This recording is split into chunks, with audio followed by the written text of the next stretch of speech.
During the second 100 days, we will design, build, and open a library dedicated to my first 100 days. It's going to be big, folks. In the next 100 days, I will learn to go off the prompter, and Joe Biden will learn to stay on the prompter.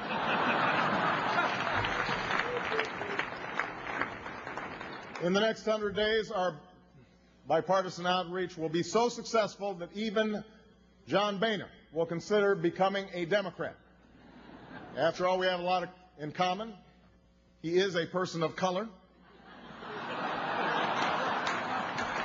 although not a color that appears in the natural world.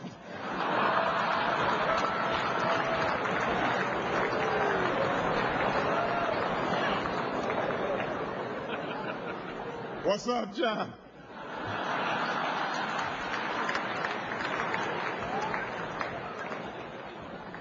In the next 100 days, I will meet with a leader who rules over millions with an iron fist, who owns the airwaves and uses his power to crush all who would challenge his authority at the ballot box.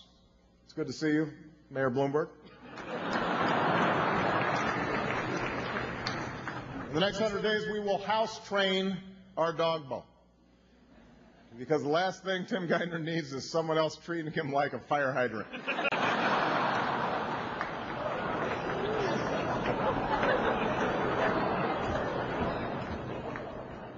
In the next 100 days, I will strongly consider losing my cool.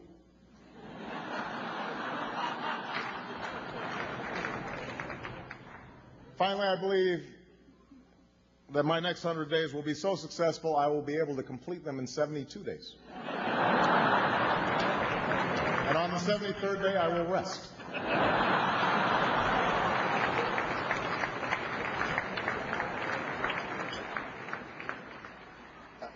I want to end by saying a few words about the men and women in this room whose job it is to inform the public and pursue the truth.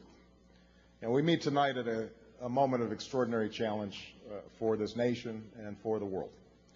But it's also a time of real hardship for the field of journalism. And like so many other businesses in this global age, you've seen sweeping changes in technology and communications that lead to a sense of uncertainty and anxiety about what the future will hold. Across the country, there are extraordinary, hard-working journalists who have lost their jobs in recent days, recent weeks, recent months. And I know that each newspaper and media outlet is wrestling with how to respond to these changes, and some are struggling simply to stay open. And it won't be easy. Not every ending will be a happy one. But it's also true that your ultimate success as an industry is essential to the success of our democracy. It's what makes this thing work. And Thomas Jefferson once said that if he had the choice between a government without newspapers or newspapers without government, he would not hesitate to choose the latter. And clearly Thomas Jefferson never had cable news to contend with. But his central point remains. A government without newspapers, a government without a tough and vibrant media of all sorts is not an option for the United States of America. So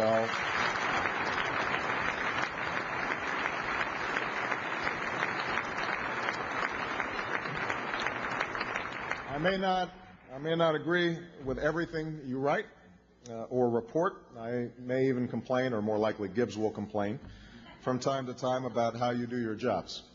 But I do so with the knowledge that when you are at your best, then you help me be at my best.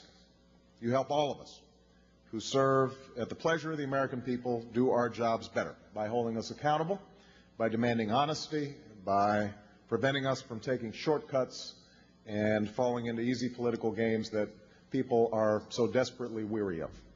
And that kind of reporting is worth preserving, not just for your sake, but for the public's. We count on you to help us make sense of a complex world and tell the stories of our lives the way they happen. And we look for you for truth, even if It's always an approximation, even if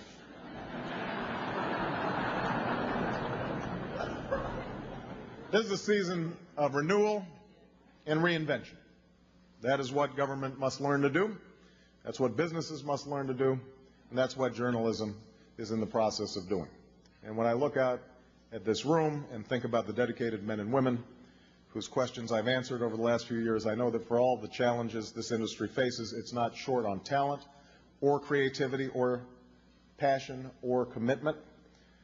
It's not short of young people who are to break news or the not so young who still manage to ask the tough ones time and time again.